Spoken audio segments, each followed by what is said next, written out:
It's the Women of Ouija. Ouija. Ouija.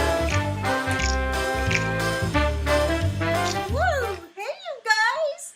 Guess Hey, who guys. I got? It's Karen Dahlman. Hey, Karen, how you doing?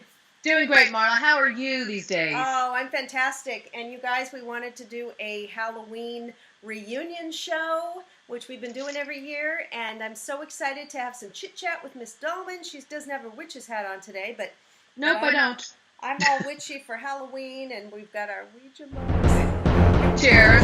Cheers, you guys. Cheers to you, Marla. So we are doing a little reunion show to catch up because Karen has got a lot of good stuff going on. Okay, tell us about the latest position at the Historical Society. Tell us about that. Okay, well, since January of 2018, this year, I was inducted into it. It's an honor. There's only 10 members of us right now. There will be a 11th here real soon. I can't disclose who that is. But at any rate, it's a historical society called the Talking Board Historical Society. And what we do is we preserve and honor and remember the history and bring forward the facts of the Ouija board and talking board. So this group has uncovered a lot of really interesting historical facts that were never known. Hasbro didn't know, Parker Brothers didn't know. The only people that really knew was probably William Fuld and Charles Kennard way back in the beginning when they first started it. But a lot of that history got lost. So this group is really into digging into the archives, old documents, old letters, and pulling forth and bringing up all the history again for the new, so we know what happened in the past. Oh my God. But we really, all of us there, we are collectors, we're historians, or we're artists, or we just love the board, and we want to, remember it and cherish it in so many ways, and bring it forward to you guys too. So how do you share this? Where can people see this new information? Do we go to their website? I know you share things on Facebook. What's the best way for us to take part in this? Well, the best way is to go to tbhs.org. That is our official website, tbhs.org. And if you guys want to get facts that come out every week, several times a week, join us on the Facebook group, which is called Talking Board Historical Society Facebook group. On there, all of us directors take turns posting stuff, and you're going to see some of the rarest, oldest boards on there as well, some really cool trivia facts and pictures. So, for example, two of the members have the biggest, hottest websites out there on the Ouija board talking board. One's Jean Orlando from the Museum of Talking Boards, museumoftalkingboards.com, or williamfold.com, which is owned by Robert Murch, who's the director, the chairman of the board of the Talking Board Historical Society. These websites are comprehensive of everything you want to know about talking boards and Ouija boards. So they're always posting pictures of different boards and interesting information from their archives. It's really a wonderful group. We have some really cool artists in there who create our graphics. We create all kinds of. We have our own board, Marla. We have our own board called the TBHS board we sell, and we also have wonderful T-shirts, some cool stuff. And we're doing events, you guys, all around the country. So many of you already know, you've seen this on the internet. It's the Ouija board memorial marker gravestone. Have you seen that, Marla? Yes, I did. Okay. Yes. That's of Elijah Bond. Now, Elijah Bond was a patent attorney for Charles Kennard Company when Ouija board first got its patent, and he didn't have a gravestone. So this group in 2008 found that out and gave him a gravestone, and the family was super happy. Now, Marla, let me tell you what we just did recently. What? Well, one of the founding women, there is a woman, that was a woman of Ouija, there was one, with all these men, and she was, we consider kind of affectionately the mother of Ouija. Okay. She had no gravestone. Oh. She was buried in a family plot, but her name wasn't even included on it. Neither was her husband, who was also buried there, and neither was two of her other relatives. What's her name? So it's crazy. So we reached out to the family, and this group has been working on this for several years, and the family was super excited to hear that we would give them a gravestone. So we just did that recently in Denver, and you guys can go see it.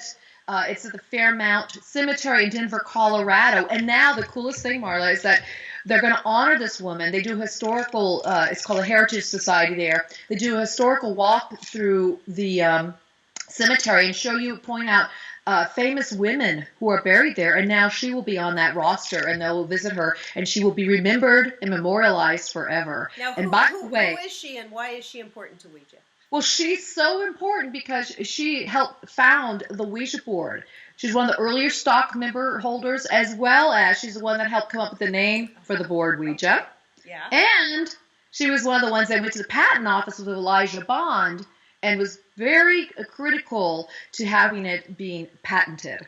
Wasn't there a woman who was wearing a necklace and they got the name from that or something? Or? That's Miss Helen Peters. That's what I'm talking about. Miss Helen Peters Nosworthy, after she got married. But yeah, she's the one that was wearing the necklace. And she's the one that was at the board with her fingers on the planchette when it spelled out Ouija. And so that's what her necklace said, Ouija? The necklace inside of it said O-U-I, we think D-A, because there's a woman, a feminist writer at the turn of the century named Ouija. Last name Ouija, and that was her pen name she went by. And so it wouldn't be unlikely, it'd be more highly likely that she would have a locket with this feminist writer, because she was definitely avant-garde herself. So there's just some cool things that this group does, and I'm so happy to be a part of it to honor and celebrate this rich history. And by the way, the history of this woman who's part of the original Woman of Ouija, that history was lost. It was found just about 6 years ago, and Robert Murch found it by digging in his archives in Boston. It's just crazy. But if you look, you can find it. Has anyone channeled William Fuld or the people from back then on the board and done this on a video? Well, I'll tell you what. I have channeled, received a message from Helen Peters. Okay.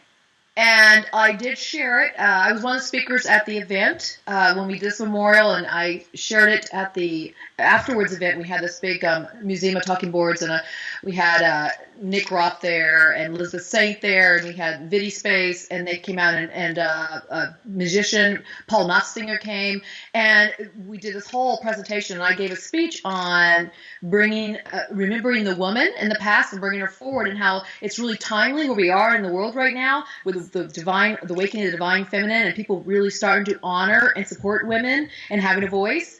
And so that was my speech, and I channeled her so I could bring her forth some more information. And basically what she wanted people to know was it was not so much celebrating her, but to find the Helen within yourself, the one that doesn't have a voice, and begin to celebrate that within yourself. It was a really beautiful message she brought forth. Oh, that's beautiful. And can we see any of those talks that you've given? Are they online? Did anyone record those? Yeah, they are recorded, and go to our YouTube channel, which is Talking Board Historical Society, and you can see the Denver News did a really nice little piece on us.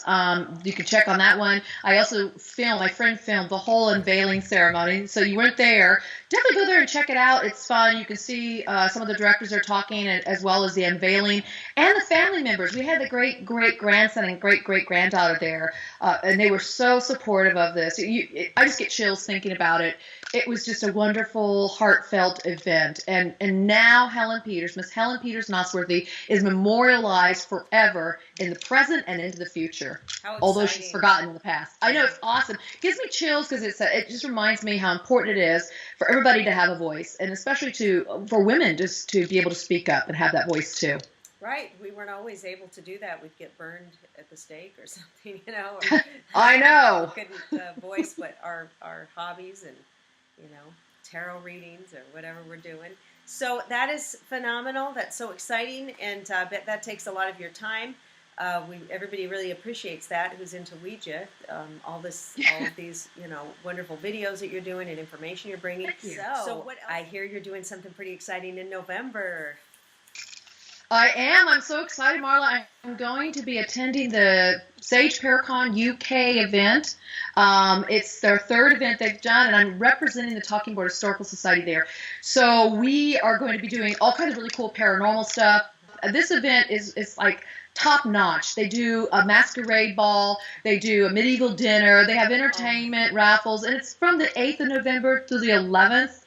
Just in a beautiful place called the Coombe Abbey Hotel. This area, it's haunted. This will be the first paranormal investigation they're going to do there, so we're doing that on one night. And then there's speakers, there's stalls where everybody's got all kinds of really cool vendors. I will be selling the Talking Board Historical Society official board and T-shirts and some of the stuff we have. And then I'll be selling also an autograph of my book. So I'm super excited. And if any of you guys out there that are going to it, let me know. I'd love to meet you and talk all things Ouija. Oh, that's amazing. Now, who created this board that you guys have? Did Robert? One of the members of our group created it. We have a great group of artists, and so it was kind of a contribution, but it's our own. It's really cool. And you guys can see what it looks like on our website, tbhs.org. And people in the United States, if you order one, you'll get shipping for free. All of our stuff, by the way, on the board, we do shipping for free if you're in the United States. But I am taking some boards to the UK, so if you're out there, this is your opportunity to buy some from me directly there without worrying about shipping. How much is the board, do you know? I believe it's $40. Don't quote me on that, because we have another board too. We have a couple boards. We also sell a crystal gazer, and I get the two numbers of those mixed up. Wow. But again, go to tbhs.org. I'll put their links below you guys, so you can click on that. Yeah. So I'm really looking forward to the event, and I think what's really going to be fun about it too is that I'm staying on afterwards for a week to go tour around the countryside. Oh, that is phenomenal. Yeah, you've been doing a lot of wonderful travel lately.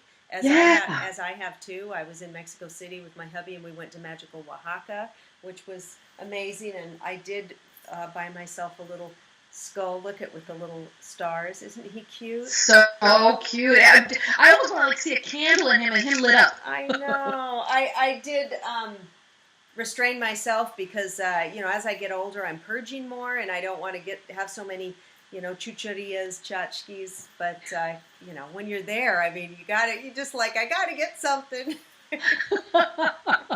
Well, I saw your posts from your pictures. It looked like a phenomenal time. Were you inspired by anything down there? Well, we did go to a place called Monte Alban, which is it's ruins where they have pyramids, and that's where those native indigenous people, I don't know how many thousands of years ago, would go and the elders of their religion would stand up there and would lead their ceremonies, and there'd be thousands of people there. It was a huge, amazing place with all of these ruins. And then we went to a place called Mitla, which had some tombs, and we went to a place called Tule to see the tree of Tule, which there is the widest tree in the world. It's a 2,000-year-old tree. My gosh. And next to it, there's a 1,000-year-old tree. So to think that this tree was here when Christ walked the earth, it's pretty incredible. So, absolutely stunning. Did you talk to the tree by chance? Well, I couldn't get up too close because they have a fence around it so that people won't vandalize it. It's, quite a few feet between us and the tree, but we were close enough to really feel the energy of it. But I was going to say, you must have felt the energy of this wise one, these wise up there. So majestic, just unreal. It's interesting, you guys. I don't know if you can see it, but there's light, just kind of flashing white light around Karen, and I don't know if that's some spirits kind of trying to come in. Do you want to? We're going to have it's like woo! I saw that too. It's kind of magical. It's magical. Take it. Yeah. So I'm curious when I travel, because I've been doing a lot of travels like you have too.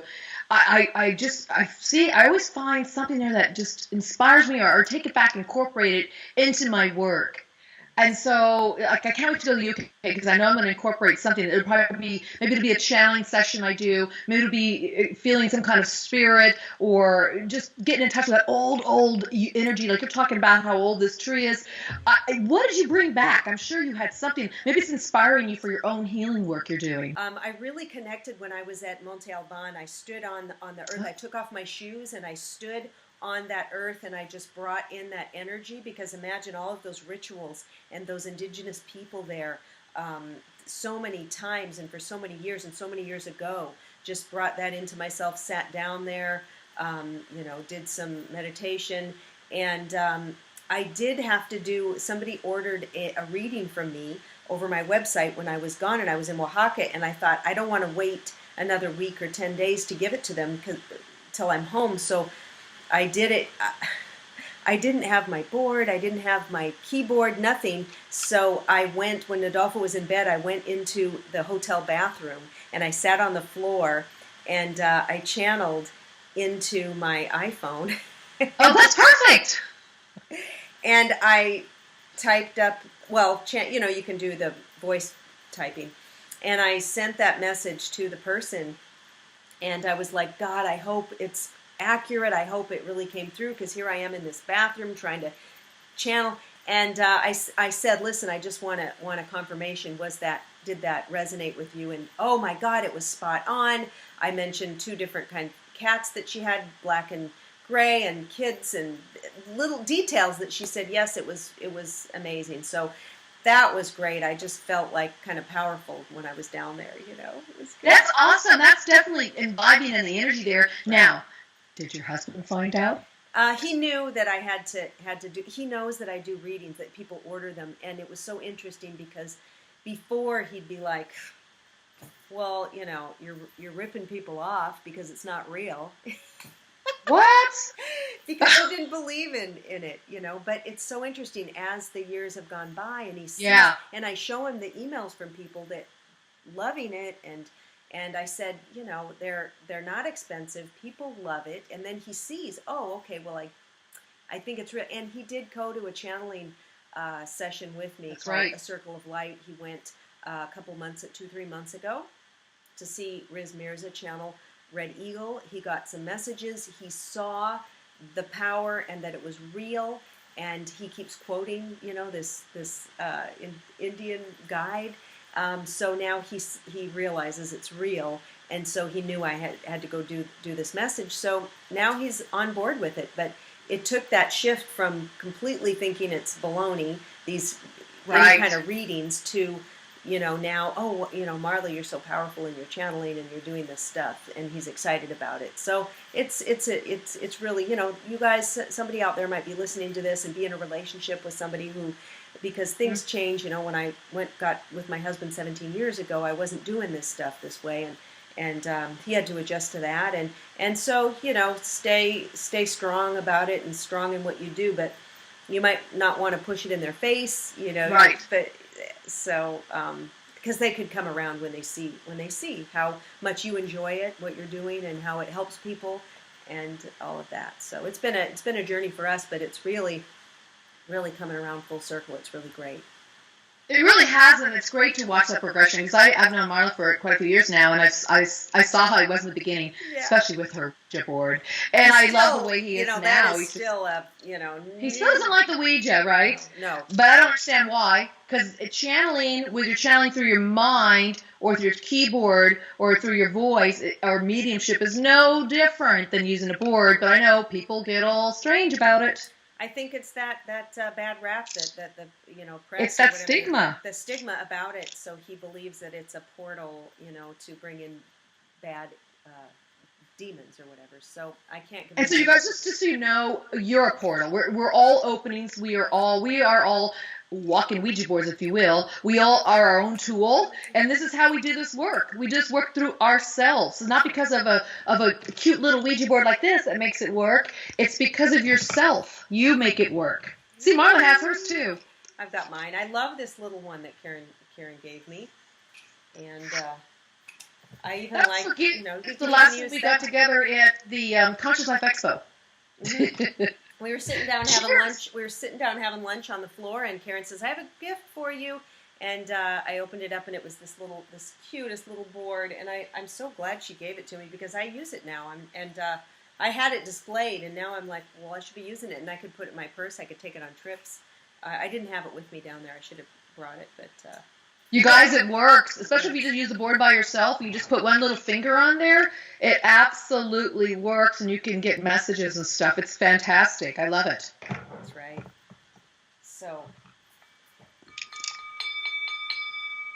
Taking the energy. Nice. Energy, you guys. It's been so wonderful spending this time with you, Karen. And you guys, if the video's a little bit fuzzy, or pixelated, I'm sorry about that. We've restarted.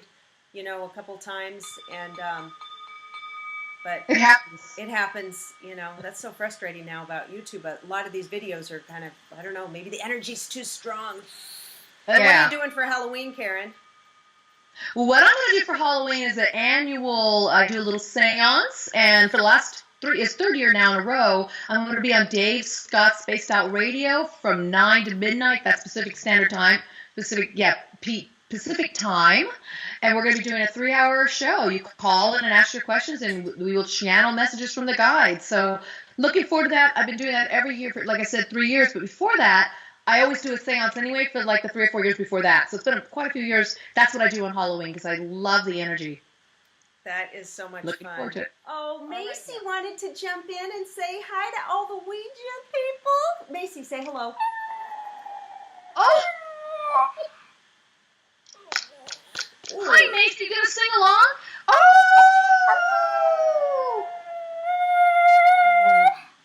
I think that's her way of howling at the moon.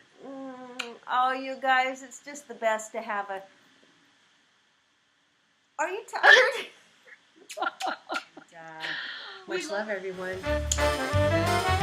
Happy morning. Bye-bye.